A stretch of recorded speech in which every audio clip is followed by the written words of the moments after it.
Hello dear student, आपको मैं कल जो पढ़ाया था उसमें जीन पियाजे के 8 सिद्धांतों पे बात किया था और उसके आगे मैं इस वीडियो में फिर से उसकी मुख्य अवस्था जो है 4 अवस्था में बांटा गया है। आप लोग को पियाजों के बारे में पता हो कि ये इनके 4 अवस्था है जो बहुत इम्पोर्टेंट अवस्था, और इस अवस्था से ही इनका क्वेश्चन बनाया जाता है। अगर इस अवस्था का चारों अवस्था अच्छे से पढ़ लेते हैं तो आपको नेक्स्ट जो भी क्वेश्चन आएगा सीटेट में या जो भी पूछा गया है, मैं इसके बाद में क्वेश्चन आंसर करवाऊंगा, उसमें आप अच्छे से क्वेश्चन देख सकते हैं और अपना ऑप्शन सही कर सकते हैं। तो चलिए हम इस 4 अवस्था के बारीकी से देखते हैं और आप लोग ध्यान से सुनेंगे और पूरी वीडियो देखेंगे और लाइक भी कर लेंगे और चैनल पर बने रहें। इसी तरह के वीडियो आपको मिलता रहे। चलिए हम जिन पियाजे के ये 4 अवस्थाएं मुख्य है, चारों पे हम बात करेंगे। तो आपको पता है, पहली अवस्था है इंद्रिय इंद्रिय जनित गमक अवस्था। वही दूसरी अवस्था है पूर्व संक्रियात्मक अवस्था। तीसरी अवस्था है मूर्त संक्रियात्मक अवस्था और चौथी है अमूर्त संक्रियात्मक अवस्था। जो पहली अवस्था है उसका एज ग्रुप है, आपको पता होगा, 0 से 2 साल। और दूसरी है 2 से 7 साल, और तीसरी अवस्था है 7 से 11 साल, और चौथी अवस्था है 11 से 15 साल या उससे ऊपर। ठीक है ना। चलिए पहली अवस्था के बारे में हम जानते हैं, इसके थोड़ा बढ़िया तरीके से। इंद्रियजनित भ्रामक अवस्था, यह अवस्था जन्म से लेकर 2 वर्ष की अवधि में पूरी होती है। इस अवस्था में वो अपनी मानसिक क्रिया को अपनी इंद्रिय जनित भ्रामक क्रियाओं के रूप में प्रकट करती है। शारीरिक रूप से चीजों को इधर उधर करना, किसी चीज को पकड़ना, अपने भावों को रोक कर व्यक्त करना, जो चाहिए वो देखकर अपनी बात कहना, इसके प्रमुख लक्षण हैं। जो भी कुछ कहना या समझना होता है, इसकी अभिव्यक्ति गामक क्रियाओं के रूप में करता है।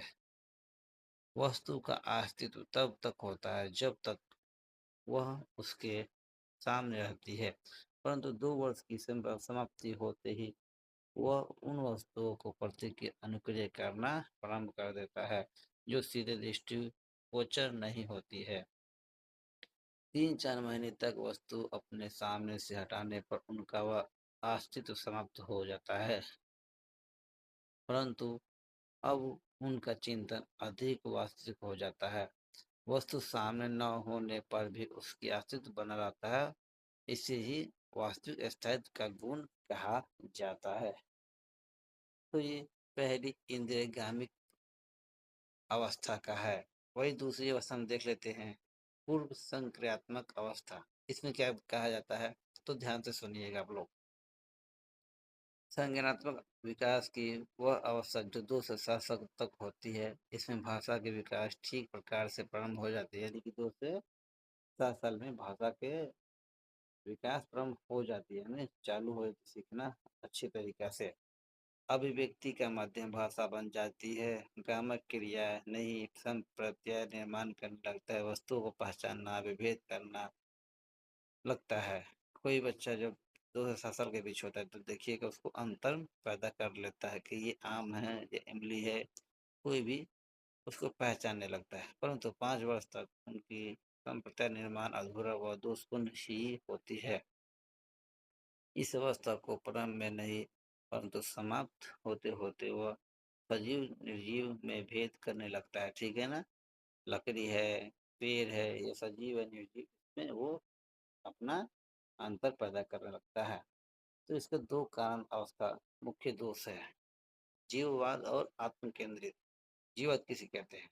जीववाद बालकों में चिंतन में पाया जाने वाला एक दोष जिसमें निर्जीव को सजीव समझता है, जैसे कार, पंखा, बादल, सभी को सजीव समझते हैं। क्यों समझते हैं? क्योंकि उसको लगता है ये सजीव है और पंखा चल रहा है। ठीक है ना। चलिए आत्म केंद्रिता, बालक के विचार में मुक्त व्यक्तिनिष्ठा पाई जाती है। वह सिर्फ अपने विचार को ही सत्य मानता है, जैसे कि वह मानता है कि जैसे कि वह तेज दौड़ता है तो सूर्य भी तेज दौड़ता था। तेजी से चलना प्रारंभ कर देता है।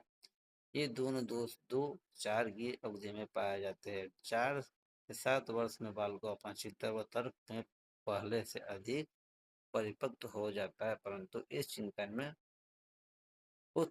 मानवीय गुण नहीं होता है। चलिए तीसरी अवस्था देख लेते हैं, मूर्त संज्ञानात्मक अवस्था।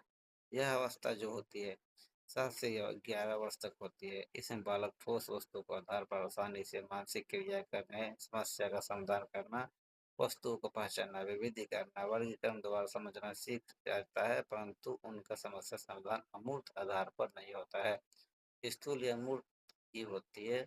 वस्तुओं को देख कर ही समस्या को समझ पाते हैं, सुनकर नहीं। यही इस अवस्था का दोष है कि मानसिक संक्रिया मूर्त या ठोस पर आधारित होती है। दूसरा दोष यह भी है कि चिंतन पूर्णतः क्रमबद्ध नहीं होता है। और इसका लास्ट चौथा जो नियम है वो देख लेते हैं, जो अवस्था है अमूर्त संख्यात्मक अवस्था। इस अवस्था के बारे में आप जानते हैं, 11 से 15 वर्ष लिखा हुआ, लेकिन 11 से जो ऊपर होता है वह इसी अवस्था में आता है। इससे किशोर की चिंतन अवधि की लचीला तथा प्रभावी हो जाता है। चिंतन में क्रमबद्ध विद्यमान रहती है। किसी भी समस्या का समाधान काल्पनिक रूप से सोचकर और चिंतन करते हैं। चिंतन में वास्तविकता व वास्तविकता पाई जाती है। अतः कहा जा सकता है कि बालकों में विकेंद्रित पूर्णतः विकसित हो जाती है। तो इस तरह से 4 आपको मैं अवस्था पढ़ाया हूँ। इस अवस्था को आप लोग वीडियो को पॉज करके भी पढ़ सकते हैं, समझ सकते, देख सकते हैं।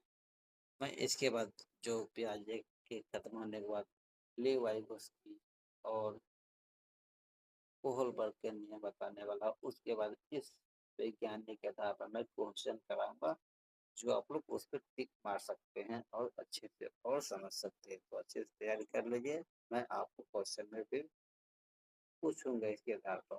ठीक है, तब तक के लिए बाय।